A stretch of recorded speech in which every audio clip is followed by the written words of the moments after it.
Hello, welcome to Virgo Philippines. Anyway, this is for Virgo. Reading to sa for the month of September 2023. Sorry nga pala kung medyo maingay sa background, no? Medyo umuulan po sa labas, nag-uulan. So anyway, for Virgos, ano yung naghihintay sa'yo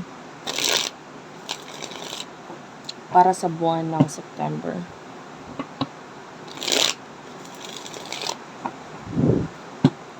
Kunin muna natin yung main energy mo for the month of September.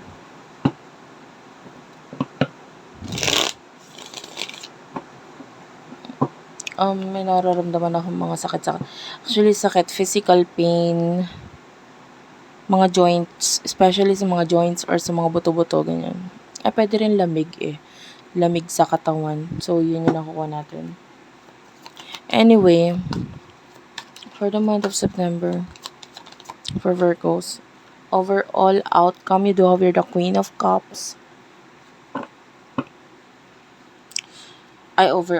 Sorry, this is the main energy. What's with the Queen of Cups? This is not the overall outcome. King of Cups. Oh, the Queen and King of Cups. Ace of Wands. I like the energy. There's something new dito. And ang month na ito is like tumatakbo siya patungkol sa mga new beginnings, especially may kinalaman sa love, may kinalaman sa like this is the month ng love for you. Kasi may mga pagre-reach out na gagawin para sa iba. If there's disconnection, may pagre-reach out tayong makikita. And a sweeter relationship for some of you. By the way, nakakaamoy ako ng isda. This could be a reading. Like pritong isda or galunggong. I don't know. Ayan, the Queen of Cups. This is like your energy. Pwedeng nag-heal ka na sa lahat ng nagpapahirap sa'yo, nagpapalungkot sa'yo in the past. And you're already okay. Now, may nakikita tayong someone na mag-i-stop. Like, mag-i-stop siya sa kung ano man yung mga hindi mo nagugustuhan na ginagawa niya or ginawa niya in the past. Or mga, I feel like it has something to do with love because the cups is all about emotions. And nakakakita tayo dito ng love for you sa month ng September. Okay? So anyway, hindi ko nakikitang may hinahanap kang whatever, love. Kahit sa kaibigan, kahit sa kung kanino man. Kung ayaw mo sa akin, fine. Kung hindi para sa akin, okay lang. Parang ganun yung energy mo eh. Kasi, you are like this person na parang, okay naman na ako eh. Parang ganun. Kung ano man yung dumating na sa akin, hindi ko na para ipilit yung sarili ko. And that's your energy. So, ano yung mga challenges for you for the month of September? Ano yung mga challenges for you for the month of September?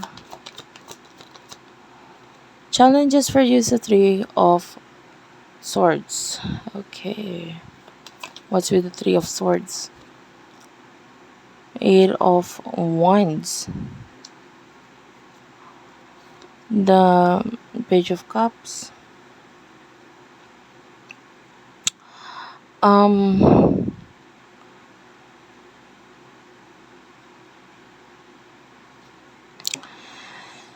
Well, ang challenge dito is maybe regarding for some of you a third party situation.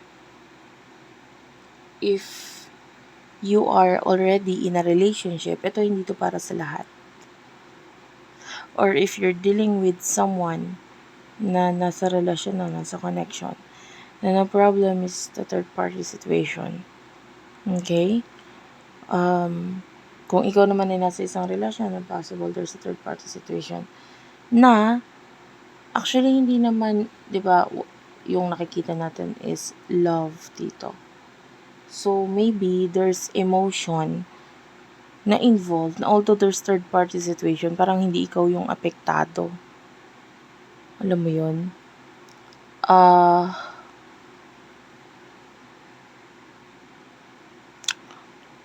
Or ganito yung situation. Parang ikaw yung magiging masaya. Ganon. Because maybe even though there's third party situation, nandito yung kilig sa'yo. No? And that is weird. But we do have here the 8 of Wands. Yeah, someone is going to shock you. Like, gugulatin ka niya. And, okay, yung iba hindi naman siya third party situation agad-agad. Pwedeng lumabas lang na ganun kasi pwedeng may interest sa'yo. So, maybe there's a person na biglang magpaparamdam or magpapakita sa'yo, yung iba, this is a new person, papakilala, and then pwede, interesado kasi ng person na to sa'yo. Yan. And if you're in a relationship, pwede magulat ka lang, biglang, dumating itong taong ito sa buhay ko, parang ganun. And pwede may saya, may kilig, but part of you is that, no, hindi pwede, parang ganun. Yeah. Lalo na with the Page of Cups, lalo na if you feel that this is wrong, lalo na kung may children, I don't know. Pero for some of you, ganun yung situation. So, nakikita natin, pwedeng may third party, pwede, pero, especially if you're in a relationship, pwedeng sa side mo yan, hindi sa person mo. Hindi sa isa-isa pang person. You know? Nagigets mo. Anyway,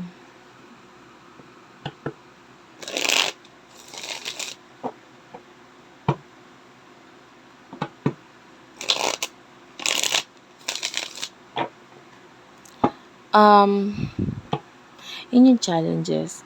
So, ano yung advice for you?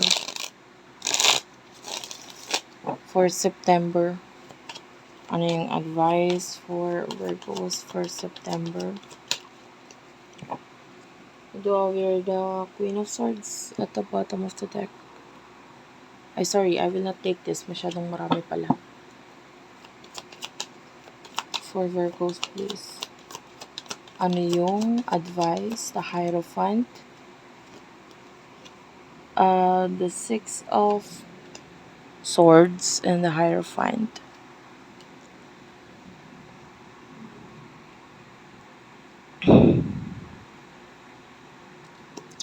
Well, just relax, you know. Kailangan mo lang mag-relax. Kung may nakikita kang may nakukuha akong cross-watcher energies. So, for some of you, pwedeng yung person or itong si Virgos yung ma-involve sa iba. Or kung sino man itong pinagsisilosan mo, pwedeng dumating siya ulit sa buhay niyong dalawa. If you're a cross-watcher, that's the energy. But anyways, energies can be reversal naman pagdating sa love. So, pwedeng ikaw yon, pwedeng yung person mo yon. Okay? So, with the Hierophant, nakikita natin, just relax. Be mature. Yan lang. Be mature. At saka, mag-relax ka lang.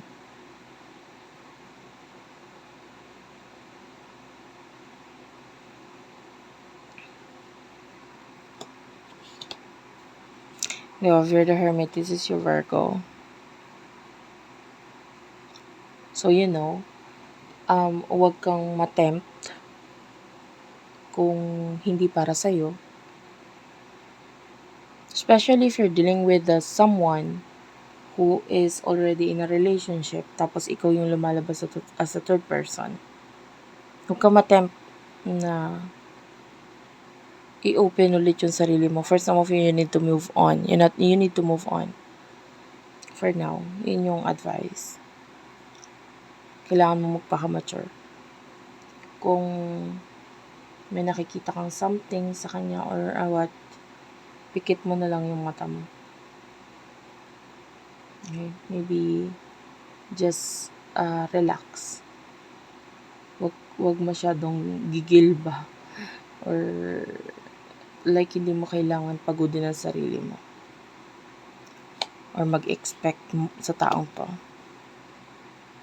Yeah. And yung advice is para dun sa if you are the third person, if you're the third party. Pero if you're not, yun, ang advice lang is for you to be mature. Okay? And,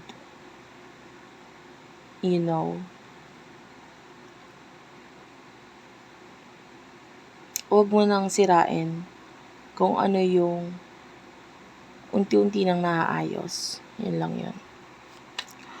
So, money. For money, please. For money. For money, for the month of September for Virgos. Money, you do have here the Knight of Swords. Clarify the Knight of Swords, please. Page of Wands, okay. There's messages regarding pagta-travel. There's also messages na parang I feel like i-grab mo.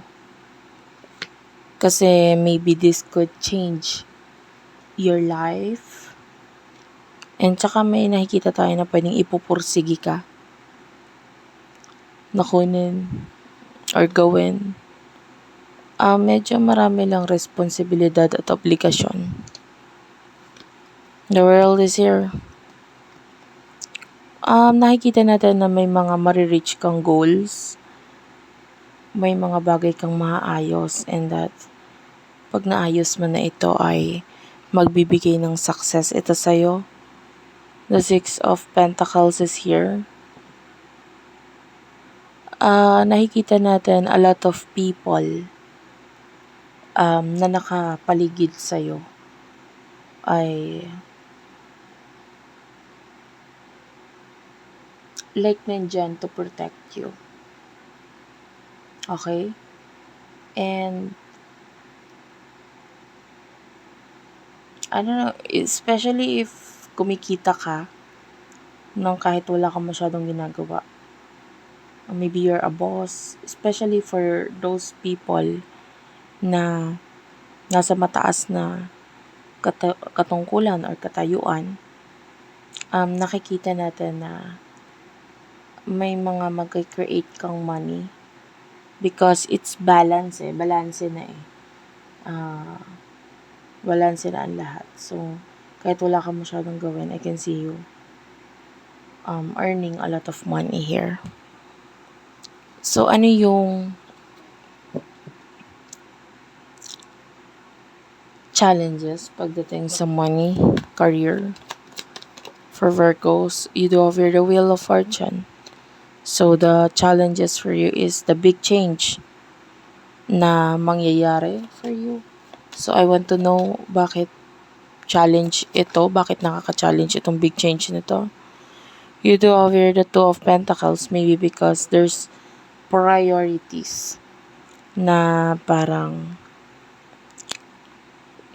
hindi mo alam kung ano yung priority mo, pwedeng ganun. So, yun yung challenge. Kasi may malaking pagbabago. So, hindi mo na alam kung saan yung priority mo, ano yung uunahin mo. So, that's the challenge for you. But with the Empress, you look so good, look so happy. You are, respected by many. Nakita na maraming rumirespeto sa'yo at humahanga sa'yo dito. Ayun nga lang, ikaw medyo magulo ang nasa isip kasi marami kang priorities, marami kang obligasyon. So, what is the advice for you pagdating sa money for the month of September? Well, the advice for you is the King of Wands. Clarify natin to what's with the King of Wands. The Page of Pentacles.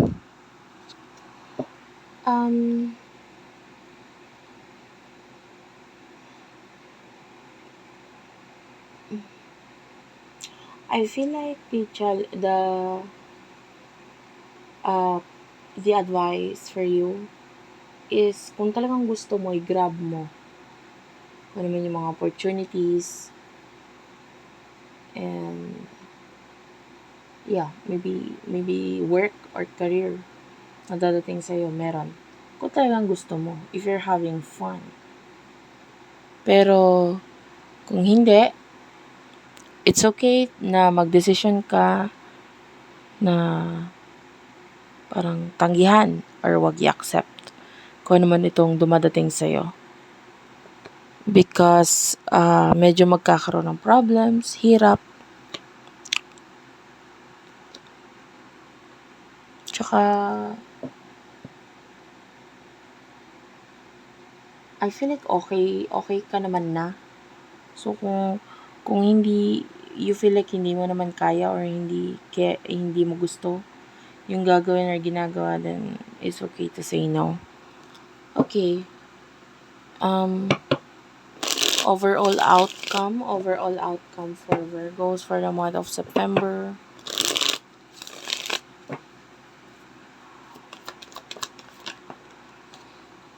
Over the Lovers.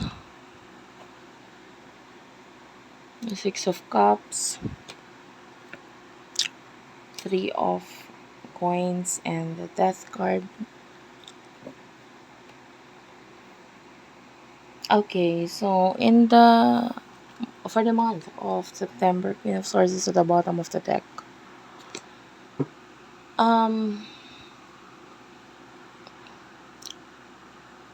Nakikita natin yung overall outcome. So, magiging masaya ka with the people na nandyan sa tabi mo, sa paligid mo. They are there to support you. With the Six of Cups, I can see you na parang lahat ng kailangan mo nandyan sa harapan mo ngayon.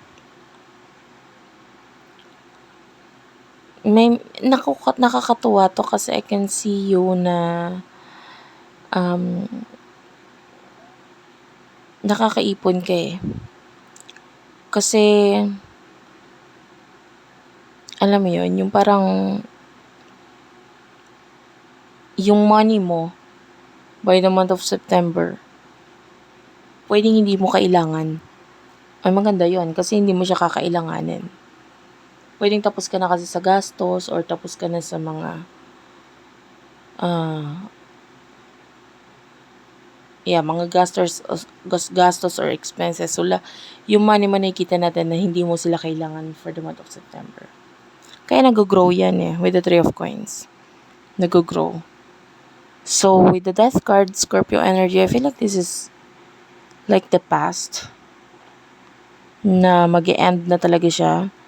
And kung makikita mo, the way I see this is that the sun behind the gravestone is shining. Paano siya?